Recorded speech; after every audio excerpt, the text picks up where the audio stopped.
İyi komşuluk dersi. Güvencikler yaşarlar denizin içinde bulunan taşlar arasında. Onlar ufacık balıcıklar ama onların var kavi kafadarları. Güvenciklere çok kere derler doktor. Zira onlar kendi komşularını ilaçlarlar. Her sabah güvencik yüzer açık yere taşlar arasında. Orada oynar özel oyunu göstererek oyunun hani hazır hepsini bakıp paklama. Büyük balıklar angaları ister paklanma, dizilerler sıraya da dayanmakla beklerler da onları paklamayınca bu küçük balıcıklar. Biri ardına büyük balıklar dururlar dürtülmeyerek.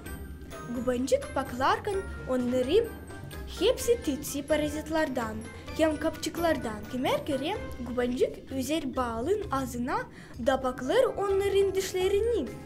Onların dişlerini paklamadığını güvenciklere lazım çok gerginlik.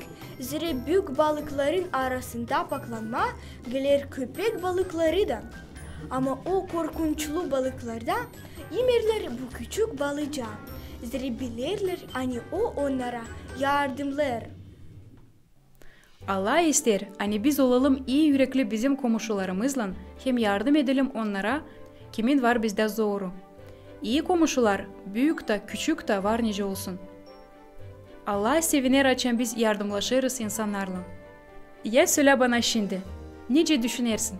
Kime sen var nice yardım edersin bugün? Bilir misin ne der Allah?